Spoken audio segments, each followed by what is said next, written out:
Hi, my name is Doug Ambler. I've been a member of Calvary for about 60 years.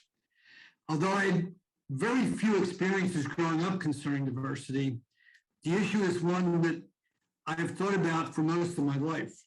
I remember my earliest years of Sunday school singing a song that said, red, yellow, black, and white, they are precious in His sight. So I learned that early, that to God we are all the same.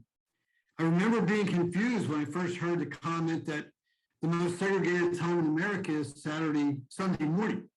And I thought, well, maybe I wasn't supposed to really believe that Sunday school song. As a teenager, I was very lucky to have a pastor who was very involved in the civil rights movement and often had sermons and discussions about diversity. He even had a guest speaker come once to give a sermon that told us that white churches owed reparations to the Black community. In my adult life, I worked in a high school which had a predominantly Black student population. I was also in the minority as a faculty member at that school. I learned a great deal from those experiences, and I had the chance to see how white students would react when they are a minority, which was very interesting to me. In the 21st century, diversity and inclusion has expanded to include gender and sexuality issues. I have joined this team to try to learn more about these issues for myself and to give my input to help Calvary become a more diverse and inclusive church. God is for all of us. Thank you. Hi, I'm Joe Baker. I've been a member of Calvary since 1980. And honestly, I joined the committee because it sounded like something very worthwhile to be engaged with.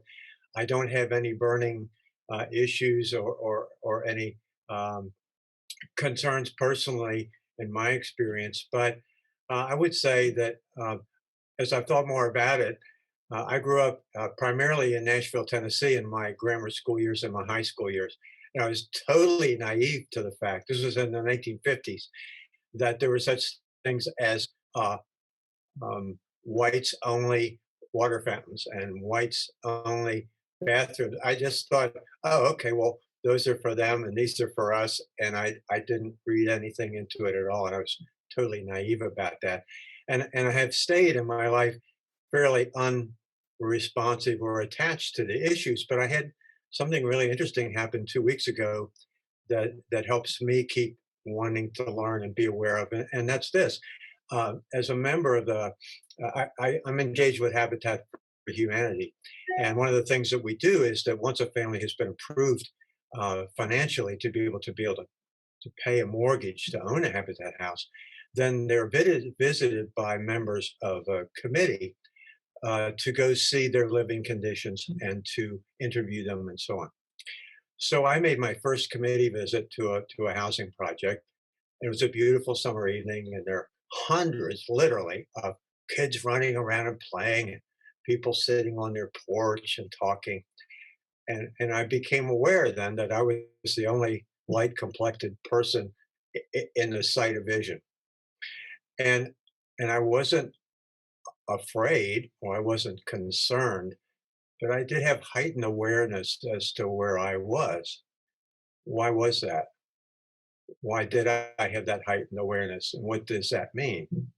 And one of the things that I'm hoping as I get engaged with the committee is to be able to keep dissecting even these subtle differences that can come up. And my understanding of the committee purpose is primarily to educate the congregation and maybe even educate members of the committee like me.